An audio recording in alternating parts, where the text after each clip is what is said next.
happening? Hi. I want to welcome those of you sitting close to me. I appreciate that. So good to see everybody. If you are a guest this morning, thank you so much for coming today. My name is Ryan, and I know that walking into a church can be a difficult thing for the first time. And so thank you very much for doing that. And I want to especially welcome those of you who you would say, hey, I'm like part of a community that the church has generally not been very good at welcoming. I want to thank you especially for coming. You might come and wonder if there's anybody like you here, and then we just want you to know you're welcome, and we love you, and you are in love. I don't think God can love because I think God is love. I don't know if that makes any sense to you, but wrap your head around that one for just a second. So it's good to have everybody here. I don't say this, and I should say it more often. Immediately following the service, I'll be standing right down here. If anybody wants to come say hi, whether if you're a guest, this is your first or second time, whether you come all the time and we've never had the opportunity to meet, or maybe I said something that was really confusing or foolish, or you couldn't, what was that? Please come up, love to chat and talk, say hi. I'll be down here afterwards. And if you'd like to have coffee sometime, just text me. So I give this out. Everybody has it. It's on the website. My cell phone number is 207-608-1106. And I would love to get to know you. I was supposed to be doing this 2 years ago when we first got here, but COVID and all that stuff. But so hopefully if you feel comfortable and you'd like to, for some reason, get to know me, I would love to get to know you. And some of you have taken advantage of that, and we've been able to do that. And I love it because I force you all to buy the coffee. And so that's super sweet of you.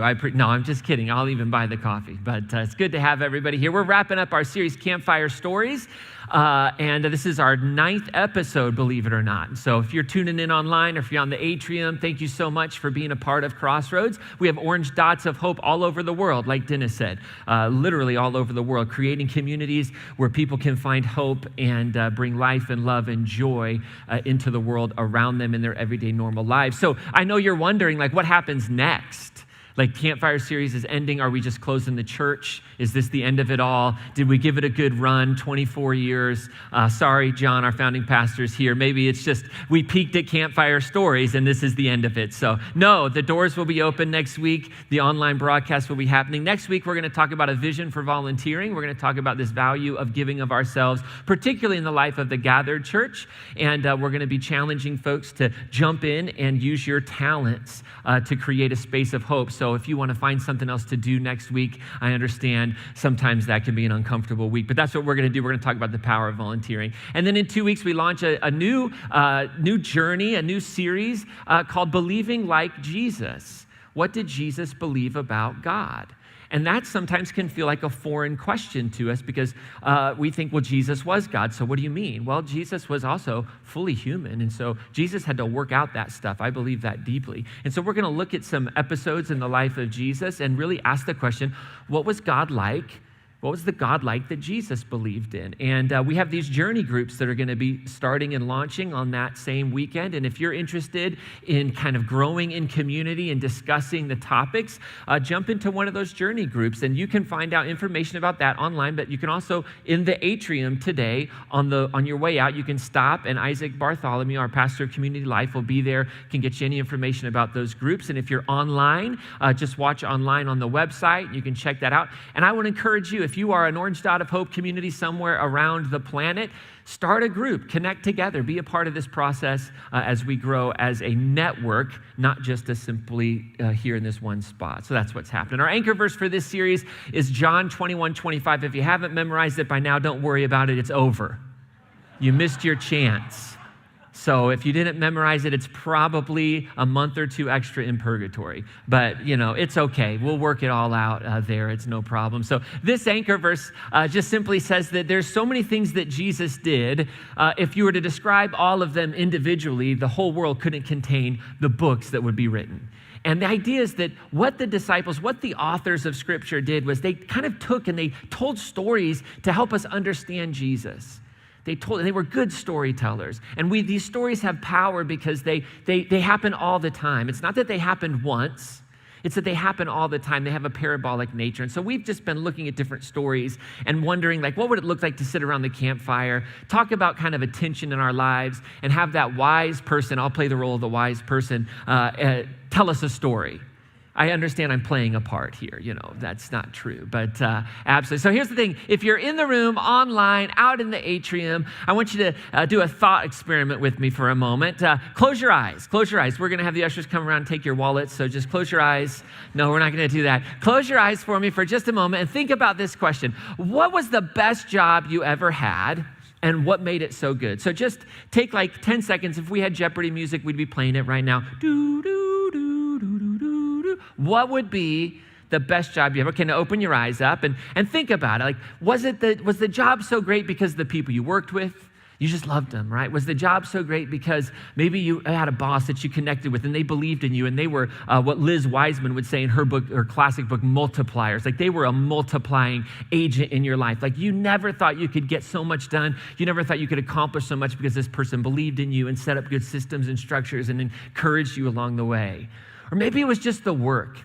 Maybe the work itself maybe the environment was awful, but you just believed deeply in the work and that kept you engaged. And it was just like, I felt so like I was just making a difference in the world.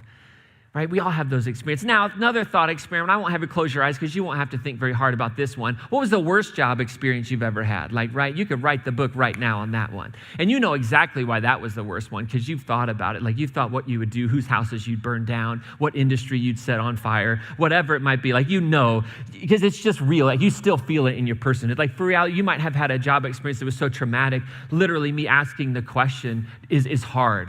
I think it's legitimately hard emotionally because it just brings up like a space where you felt less than. You felt like there was constant clashes. Maybe it was a clash with a boss or a coworker or even the work itself, right? These things can promote wonderful work environments. They can also provide very harmful, dangerous, toxic work environments. And we have difficult work experience. One of the things that happens, and it kind of happens with coworkers, it happens with a boss, it happens with the work itself. One thing that promotes a difficulty, and this is your first fill-in, I'm giving you like a heads up so you're not freaking out when the yellow bold words show up on the screen, okay? Here it is right there for you. We have difficult work experiences when personal morals clash with an institution's ethics. All right? I'm going to say that one more time so you can write that down and then pay attention to me. That's one thing I hate about fill-ins. I lose everybody as you're trying to figure out where to put it in. And so what I say for like 10 seconds doesn't matter. I mean, let's be honest, what I say for about 30 minutes doesn't really matter for most of us, but that's all right. So listen, here's what happens in our lives. Like this thing of morality clashes with ethics. Now, what's the difference between morality and ethics? Because oftentimes we use these words together as if they're the same thing. And sometimes we can't, but for today, let's kind of think about and identify some terms. So ethics. Ethics are kind of the rules of the game. It's what everybody agrees on in an industry or in a job or in an organization. Like this is what you do to succeed. So you might have a neighborhood homeowners association. How many of y'all love your HOAs? Really? This is the first two people in my life I've ever met who like their HOAs. I don't know who creates HOAs. Maybe you created the HOAs, right? The Benzels created their HOA. They're who nobody likes, right? No, I'm just teasing. Most people I've never heard people I appreciate and understand my HOA, but a lot of times I just don't. I don't get it, right? Like, why can't we be adults? Just mow your lawn, right? I mean, why do I need a rule to tell me to mow my lawn? But at any rate, the HOAs, there's an ethic, like here's how we behave as neighbors. That's an ethical code, so to speak. Whole industries have ethics. The financial industry has an ethic, right? So an organization, a CEO of an organization that has shareholders functions from an ethic. Profits for the shareholders. That's the ethics. So decisions get made through that framework. If their highest responsibility and their mode of accountability is to their shareholders, they're going to make decisions that might not be the best moral decisions for themselves. That it might not be illegal. I'm not saying they would necessarily do something illegal, but they're going to make decisions through that framework, through that ethic. Now, morality is different, right?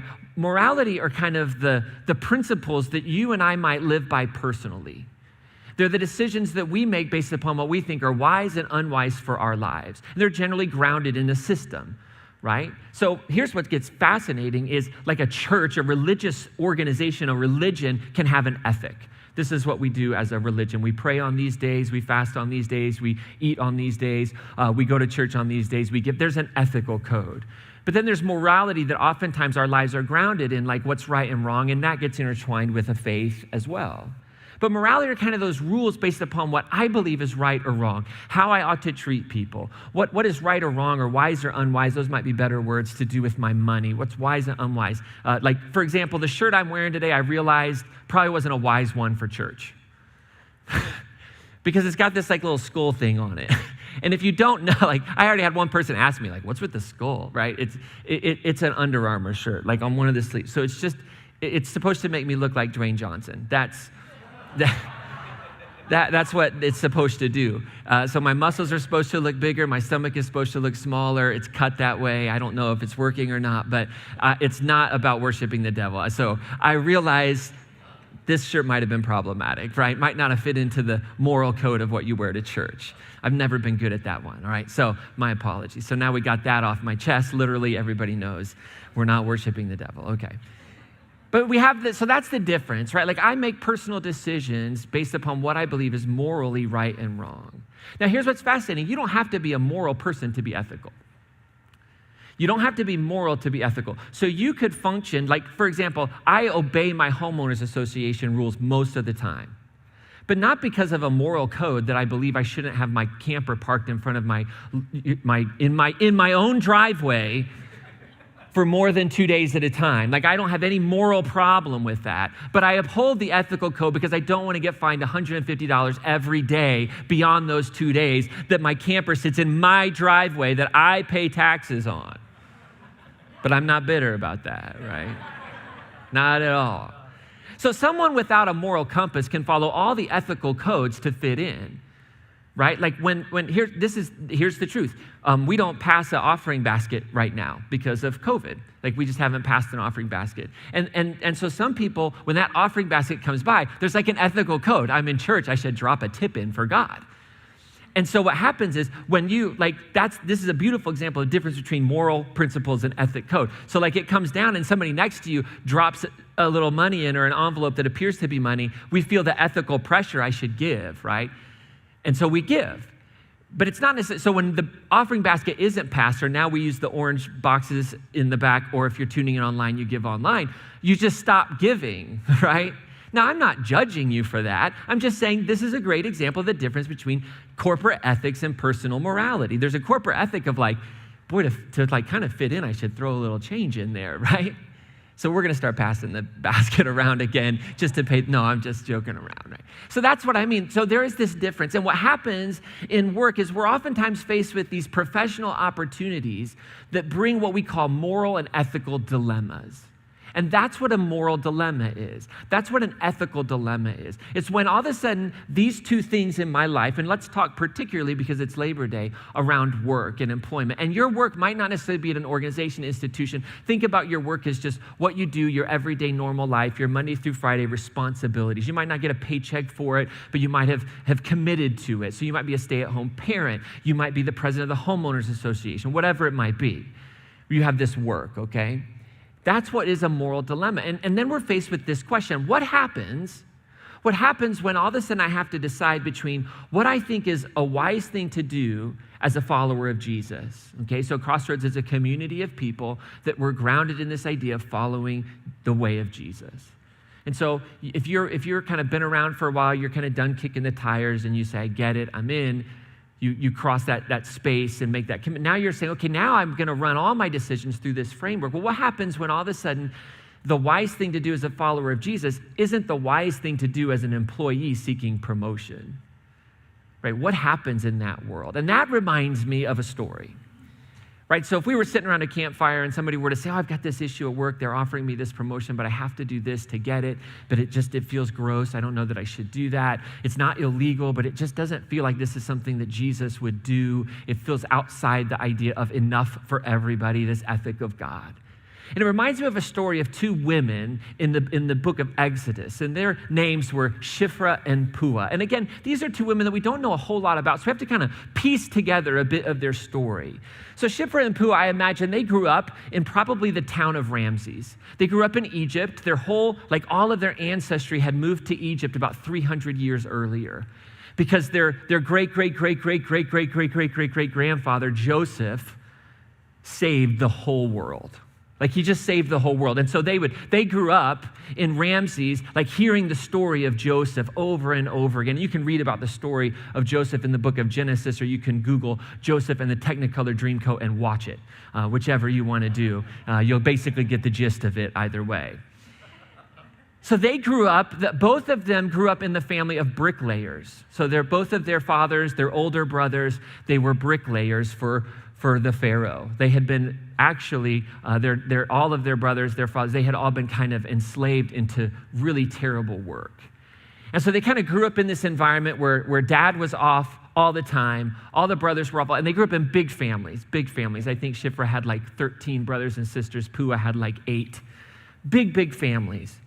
And so they kind of grew up helping. You know, if you've ever seen a big family function, that's how they function. Like at some point in time, the oldest kids start to help take care of the youngest kids. It's just how it works, as I've met with families that have these very large households. And so they just kind of grew up. But what really kind of brought them together, it was fascinating, was that they both had these very kind of formative experiences with their moms and bearing a child. So because they grew up in this environment where their brothers at a very young age were forced into servitude and first out working, laying bricks, and dad was always gone, big family, both of their moms had become pregnant. And what was interesting was both of their moms came to a point in their pregnancy, late, but not late enough to deliver, but began the delivery process. And they were both in danger of dying. And this is very primitive, this is archaic, there wasn't any time. And so both of these young girls at the age of like 12, 13, they actually had to help deliver their sibling. And both did this successfully. And their sibling survived and mom survived. And the stories of these two girls just kind of started to feed, and they ended up meeting and they formed this incredible friendship because they had shared this experience, and that moment formed for them a bond. That moment was like this big deal. And as everything around them started to shape, as all of the oppression set in, because that's what happened, because time has kind of a cruel memory. And so what had happened to these folks, to the families of Shiphrah and Puah, is that they at some point in time, everything started to kind of shift around Joseph's legacy. So they're growing up, they're childhood friends, they know one another, they've had this experience, but what they're seeing happening all around them are their brothers and their fathers being more and more and more oppressed. Because over time, what had happened was the love of the Hebrew people was shifting and fading to fear. Because there was a point in time where they would just celebrate. The Egyptians just celebrated the Hebrews. They celebrated them because Joseph had saved the entire world. But over time, that just turned slowly to fear of the other. Fear of the other. They just said, we don't quite understand these Hebrews, and they just keep multiplying. And so after 300 years of a decrease in memory and an increase in fear, like the tension just continued to rise to this feverish pitch, to the point where Pharaoh said, we've got to control this. We got to wear them out. They're having babies. We got to wear them out, make them tired. So they enslave them. They put them to work. But that doesn't work. And so there's this great fear that what happens to Egypt if we get invaded? What happens if the Hebrews turn from us? All these fears that were completely unfounded, ungrounded, but they were other people. We didn't understand their values. They worshiped God differently. They thought about gods differently than we do. They ate different food. And so there was just all these negative assumptions. And so the oppression kind of began. And it began with oppressing the brothers and the fathers. Let's oppress them, make them too tired to make babies. That didn't work. That did not work at all. And the oppression just kind of mounts. And so, interestingly enough, it's in this climate that these two young women grow up. And they are now older. And as children, they had that experience, and they have this love for children now. They have this love for kids because they saw the miracle of birth and life, and they felt so alive when they were helping their mothers. And so they actually grew up together. And they said, we want to become midwives. And because they had this passion, you know, they were like the babysitters that everybody wanted. Have you ever fought with another family in the neighborhood for like the A+ babysitter, right? And you're like sabotaging the neighbor's plans that night. Like you're flooding their driveway. You're doing all because you want Tony. Tony's the best babysitter in the neighborhood. He is the man. And so, but they want Tony too on this. Like that was Shiphrah and Puah. Like people wanted them. They were so good with kids. And so as they grew older and older and older, they said, why don't you become midwives? So they grew up as midwives. And eventually they came into leadership of the whole midwiving community, the Guild of Midwives, if you want to call it that. It's like they were in charge. Like they brought leadership to that community. They knew who was pregnant. They knew who needed care. They loved it. They loved organizing the other women to make sure that every pregnant Hebrew woman got the care that they deserved. And they were good at their job. I mean, they were really good at their job. We know they're good at their job because the birth rates and the child mortality rates were very low in the Hebrew community. They just kept having babies. They were like rabbits. And this is what produced all the fear. But it was in this climate, they're very successful, but they're still very, very poor, very oppressed, wondering where the next meal comes from, wondering if they'll have their daily bread, wondering if there'll be clothes for this baby that's going to be born. Now, meanwhile, Pharaoh's trying to figure out how in the world do we suppress the Hebrews? His plan isn't worked, and so he understands now we've got to take this up a level. And so he decides, I'm going to try and figure out how to control the birth rate. And so what Pharaoh does is he says, listen, who's in charge of the midwives? Who's in charge of the midwives? He finds out it's Shiphrah and Puah. And so he calls them in and he says, you know what, I'm gonna throw a little carrot out here. I'm not gonna try the stick yet. I'm gonna throw a little carrot out. And he decides to exploit their poverty for his gain. So Pharaoh calls them in and he sends the limo, right? I mean, he sends everything he can. He goes and picks them up in style, right? They have never seen what they're seeing. They get picked up in Pharaoh's chariots. They get driven to the palace. They show up and there's all the wine they could imagine. There's all the food. They've never seen food and clothing, anything like this. And Pharaoh says, here's the deal. I want to hire you. I want to give you a job. And it's not just any job. This job is going to help our Egypt. It's going to offer you this opportunity to be like Joseph. You're going to have an opportunity, Shiphrah and Puah, you're going to have an opportunity to save the world from famine because we have a problem that's growing here in Egypt. We have too many mouths to feed. And if you'll take this job, I will make sure that your families are taken care of for the rest of your life and for the rest of their life. Generations will be changed. I'll make sure you have all the food you need. I'll make sure you have all the clothing that you need. I'll make sure that the midwives have everything that they need. The best of the Egyptians have to offer, we'll give it to you. Your reward will be great. And I need every midwife to do their part. I've already talked with the Egyptian midwives and they're on board. And this is the only way, and it's so unfortunate, but this is what we're gonna have to do. What I need you to do is when you get on the birthing stool, here's what's gonna happen. When that baby is born, if that baby is a girl, beautiful, wonderful. Hand that over to mom. Let that baby cry. Let them celebrate. It's a beautiful thing. But we've got to stop the production of baby boys. So when that baby boy comes out, I need you to make it so that you present a stillborn child. And it's going to be sad and it's going to be hard, but this is the only way we know to control the population here in Egypt. And if we don't control it, there's going to be a huge famine. But you can be just like Joseph. You can save Egypt just like Joseph. You can actually change the perception of all the Hebrews. You could actually bring them a sense of dignity. This is what you can do. Just present the boys as stillborn. Make sure they never cry. And so now Shiphrah and Puah are faced with this incredible reality. The most powerful person in the world has called them in and said, this is what's expected. And they knew that this is the carrot, but they knew there would be a stick that would come with it. And as they went home, back in the chariot, they got back, they knew, what are we going to do? If we do this, we'll be going against what we believe about God, about faith, about community, but we'll also be caring for our community. I mean, there is a lot of us. There is a problem. If we don't do this, are we going to lose our lives? Are we going to lose what's going to happen to us? And at the end of the day, the two of them decided they won't have anything to do with it. They're not going to do it. They're going to defy and rebel against this request. They know it's not right. And so they call all the midwives and they say, this is what's being asked of us. We're not going to do it. Business as usual. And that's what they did.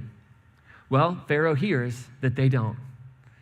Pharaoh hears that these baby boys continue to keep being born, and he calls them back in. Only this time he didn't send the big chariot. Only this time he didn't lay out all the food. This time they were summoned, and he sent some soldiers, and he brought them there under guard. And he brought them in and was very angry, and he says, why are you letting this happen? I thought we had an agreement. I thought we had an arrangement. I thought you knew what I could do for you. And here's what's fascinating. Shiphrah and Puah in this moment, they lied right through their teeth. I mean, they were very good liars. They didn't look at Pharaoh and say, you're a jerk. We're not going to do it. Like, they didn't take the whole, the approach that like Shadrach, Meshach, and Abednego would take later on. Like, whatever you're going to do to us, but we're never going to follow you. Like, that's not, they just lied. They said, well, here's the deal, Pharaoh. Like, no problems with the plan. Like, we totally get it, but you've got to understand something about these Hebrew women. Like, there's something fierce. Like, they start having babies, and by the time we get there, the baby's born, crying in mom's arms. What are we supposed to do at that point in time? Just take the baby and kill it? How am I going to do that? Like, these Egyptian women, they call you 6-7 weeks before they're due. Like, I got a tummy ache. We get there, we're there forever. No problem. We could, of course the Egyptians can do it, but these Hebrew women, they barely need us. What are we supposed to do? And that's where the story ends. What are we supposed to do? Pharaoh gets ticked off and says, okay, so he amps up the game. And now he calls all the Egyptian people. He says, forget it. Oppressed labor isn't working. My plan for stillborn birth of male children isn't working. And he calls all of the Egyptians to take any baby-born child and throw that child into the Nile River from the Hebrew nation. And as we think about this story and we think about the dilemmas that we come into in our lives, here's what I don't want us to miss.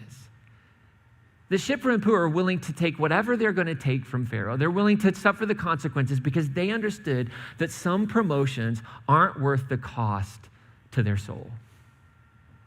And that is the standing principle for us thousands and thousands of years later, that there will always be opportunities ahead of us in some area of life where we can benefit, where we will receive a promotion, whether it's through our work or whether it's through our finances or anywhere. There's always this opportunity, but there are some opportunities that the cost to our souls is not worth it. They knew that. They knew, what will this cost us in our understanding of who we are, of the way in which we exist in community, the way in which we understand God? What the cost was too great, and they said no. And so in your everyday normal life, in my everyday normal life, if we're trying to live as peacemakers, this path that Jesus lays out for us, here's some questions that I think this story brings up for us. First question we can ask, we're faced with a situation, all of a sudden we get that kind of weird feeling in our stomach, which is kind of the Spirit of God saying, don't put that in here with me, right? Like, don't be thinking you can be made in my image and like throw that junk on me in here. No, no, no. So here's some questions when we start to feel that uneasiness that'll help us decide whether we take the promotion or not. First question, will this promotion promote life? Will this opportunity promote life or death in others? It's clear it'll promote life in you, right, and me. But there's something inside of us that we just have to ask, okay, just like this situation. Pharaoh says to Shiphrah and Puah in Exodus, when you act as midwives for the Hebrew women, look on the birth stool. If it's a boy, kill him. If it's a girl, she may live. Right? So there's promotion, there's opportunity, there's safety for the two women, but not for others. Now, most of us are not going to be faced with that type of a dilemma. It's not going to feel like a dilemma, right? It's going to be like, well, time to check out my Indeed account and see what's out there, right? You have a boss ask you to do that, with a staff member. Listen, here's the deal. Go ask them if they want this job and if they'll do this. If they say no, just take them out back, put them in the dumpster. If they say yes, then carry on. Like, most of us aren't going to be presented with that, but we are going to be presented with things that give us the opportunity for more, but will remove the opportunity for someone else to have more. And it will promote us to live in a world where not everyone will have enough. And so the question is it promoting life for everyone? Another question we can ask, and this really gets to that image of God in us, is will this behavior, will this opportunity lead me into a split-souled existence? Like, you can live split-souled. Did you know that? Like, One of the ways you live split-souled is saying, well, I'll wear this to church and this not to church. It's a funny example, but it's true, right? Like, we can say, I'll behave and I'll live into my true, authentic self in this environment, but in this environment, I won't, because I won't be accepted, I won't fit in. Like, that's a split-souled reality. And so does this opportunity force you to become two separate people in two separate places? That, well, when I'm in the boardroom, when I'm in the executive room, when I'm on the assembly line, I'm this person under this ethic, but when I'm outside of there, I'm this person under this ethic, this morality. And that's a good sign. If I'm being asked to live in a way that puts darkness onto the truth of my life, right? No matter, and I'm saying this, no matter whether what you're doing is technically right or wrong by whatever standard, when darkness is thrown on it and you're forced to live outside of that truth, that's going to present you with a split-souled self, and that will be torment. And you're kind of living outside of that image of God. And so the midwives knew this. Like, they make the decision, no, we're not going to do this, right? The midwives in 1:17, it says that they feared God. They feared God. They didn't do as the king of Egypt had ordered them, but they let the boys live. And so we understand through Jesus what fearing God means, right? Fearing God isn't being afraid that God's going to get me, right? But to fear God is to recognize the damage that a decision can make in my ability to live in the image of God. Like, I have a healthy understanding that if I do this, I am throwing mud on the image of God, as I understand it in Jesus. That's what I think as Christians we're saying the best way to live our image of God is through Jesus. And so we're saying I'm throwing mud on that ability, right? The psychological word, or the modern term with this would be like psychological damage. Like, what psychological damage is this going to produce in my life? What is it going to have on me? And the spiritual language for that is damage to the soul. We're talking about the same thing. For so long, like in the church world, we're unwilling to say we're talking about the same realities. That when we have to live this secret life, when we have to, whether for whatever reason, there's damage that gets done to our psyche. And so if that's going to take place. Another question we should ask is, what steps can I take, right, that are consistent with my morals and values? Like, I'm put in this situation, what can I do and how should I act? It's not that I have to run away. It's not that, but what can I do to defy, to rebel in a way that's consistent with my morals and values? I love that Shiphrah and Puah, like, they didn't mount a plan to assassinate Pharaoh. They didn't go to the elders of the Hebrews and be like, oh, we got a problem. We need to send in the army, the special forces. Like, it's time to go and take the palace. That's not what they did. They just said, no, we're not going to do it. And then they lied about it. I love that so much, by the way. As a person who's not a rule follower, I love that there's these passages in the Bible that are like, yeah, you should totally lie there. Absolutely. And like, all the rule followers are like, there's a part of me that is this big rule follower that's like, no. But then there's a part of me that Jesus is always trying to liberate that's like, yes. Like, think critically about lying, right? So they stand right before Pharaoh and they give him this big lie. They're like, hey, the Hebrew women aren't like the Egyptian women. They're robust. They give birth before the midwives arrives. Lie, liar, going to hell. We don't lie. Don't lie. That's one of the top 10. Don't tell lies. Whatever, calm down, relax, everybody. That's what I think is beautiful, right? It's like sometimes you just gotta lie. Like, that's all you can do is do the right thing and then lie about doing the right thing. And sleep well at night. Because see, the big question that this story faces us and brings to us, and we'll kind of head down the we'll close this out here, we'll land the plane. Like, what's your moral compass? Like, that's really what this comes down to in our workspaces, in our life. Like, what's our moral compass? And my heart for you is that your moral compass would be Jesus. That's my heart, because I believe deeply in that. I've experienced it. I've seen it transform lives, and particularly in our culture. I think there are plenty of great moral compasses out there. But I see this wonderful transformative thing that a commitment to the way of Jesus makes, not just in our lives individually, but in the life of a community. Living into the real reality of Jesus, not the religion that bears Jesus' name, which is deeply problematic at times.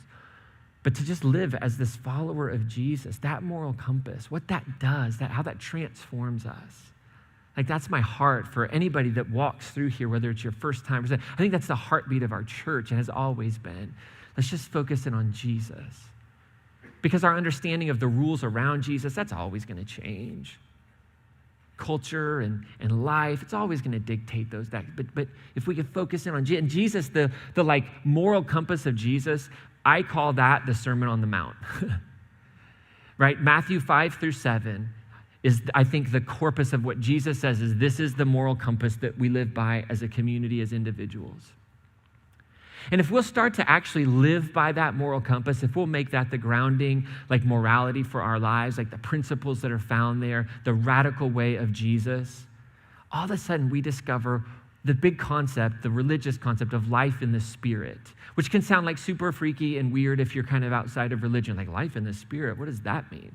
Like, am I having an appointment with Casper every week? And I don't like that language. I totally get that. And you just have to remember, we have to talk about these things in a post-enlightenment way, right? But life in the Spirit means to live in the way of Jesus and to let that way of Jesus energize you, to let it transform you, to let it speak to you. The same Spirit that raised Christ from the dead lives in you, right? How many of you all have school spirit? This is the best way I know to talk about this. Some of you don't have any school spirit. You're like me. It was like, just get me out of high school. I don't even care, right? But you go to a school spirit rally, there's the spirit of the school, right? It's not a ghost, it's the spirit of something. And you let that flow out of you, and that's what this life in the Spirit, you'll hear this language, but that's the idea. Like the Spirit of Jesus, those priorities, those values, that way of living promotes life and life to the fullest. And if we live by this moral compass of Jesus, not only do we discover what life in the Spirit really is, but we live in the light of God's blessing. I think that's powerful. Like, it produces God's blessing in our lives. This is what Exodus says, that God dealt well with the midwives, and the people multiplied and grew very numerous. God dealt well. Again, pre-enlightenment, everything that happens in this world is the hand of the gods. But look at the principle here. There's a blessing that came as they feared God, as they said, I'm not going to make decisions that split my soul. I'm not going to make decisions that mar the image of God in me. But it's important that we remember that the blessing of God often brings with it the opposition of evil. That the blessing of God is not the blessing of American dreams. The blessing of God is not necessarily the blessing of the HOA leaders.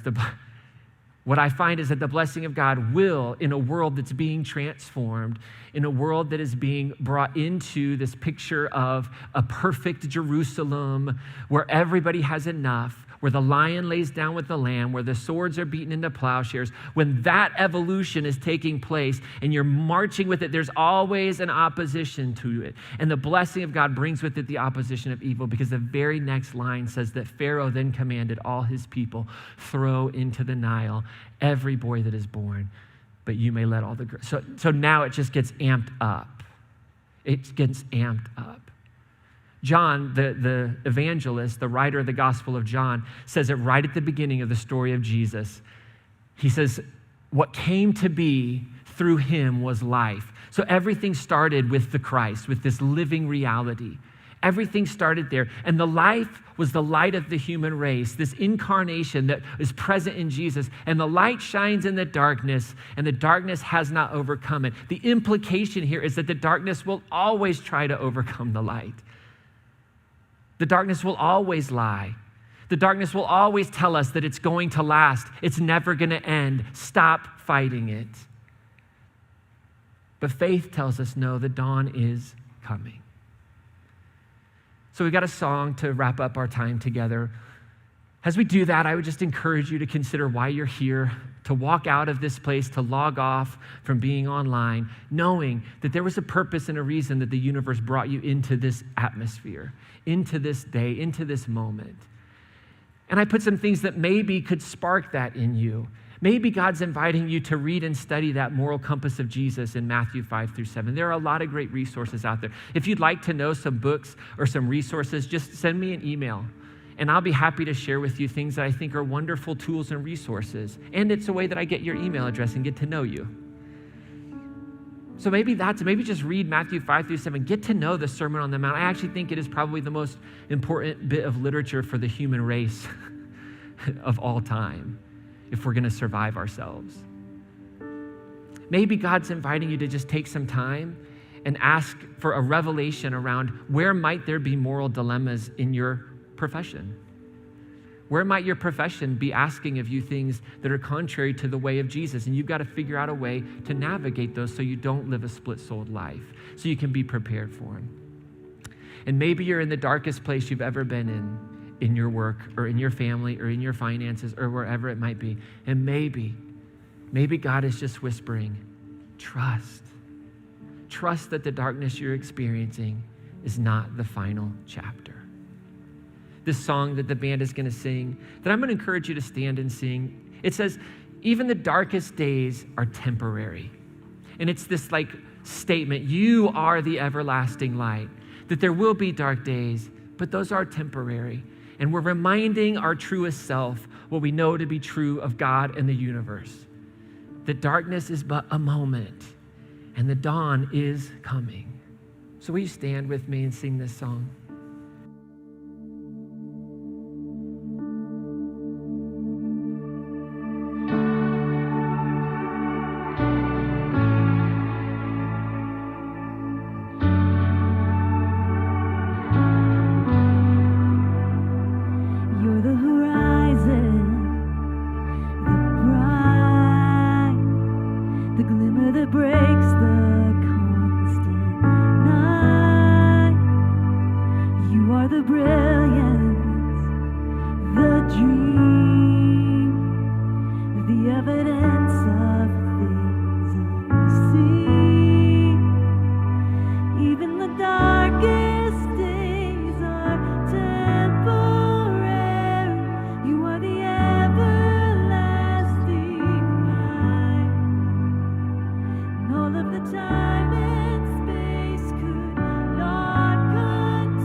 You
So Shiphrah and Puah, they lie.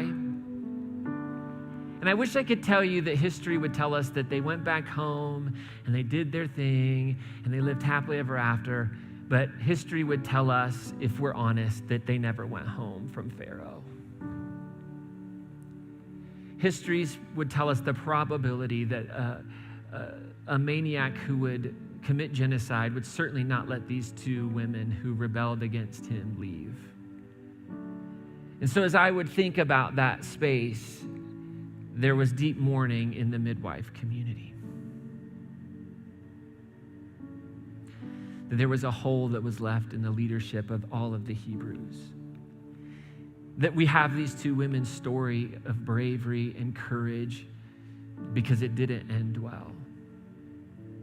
And darkness set in. It culminated. It was the darkest it could ever be. And in that moment of darkness, as I thought about it, what's so powerful is when you turn the page in your Bible, the very next chapter, Moses is born. Moses is born. And I just want to encourage you, if you're in the end of that chapter and it is the darkest moment, that Moses is always being born. Is always being born over and over and over again in our lives. There's always a Moses that love provides for us to bring us out of that darkness. Will you do me a favor and just spread your arms if you're willing to receive our blessing for the week? Take a breath. May God bless you and keep you this week as you navigate the complexities of your everyday, normal lives. May you live the life of a peacemaker in your work, whatever that might be. And for those of you who your professional lives feels shrouded in darkness, may you find the strength to hope that the dawn will soon appear. For those facing ethical dilemmas, perhaps a path of promotion is in front of you, but you know in your heart that it will lead you away from the path of Jesus. May you find the courage to rebel as Shiphrah and Puah did, acting in wise and cunning ways that promote life and not death. And for those who are responsible for creating and maintaining the ethics of their professional environment, to those who've been entrusted with leadership and influence, may you find the courage to model the way of Jesus, to create an environment that promotes life, an environment that values people over corporate profits or personal gain. And may all of us find renewed strength for this week's work by trusting in faith that the same Spirit that raised Christ Jesus from the dead lives in each and every one of us. Amen. Amen. Have a great Labor Day, everyone, and an awesome week.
showers in the month of May. The ground's still wet and the sky's still gray, but you're still shining. No cadences or chords to play, no melodies or words to say, but you're still singing, and it keeps me breathing. When I fall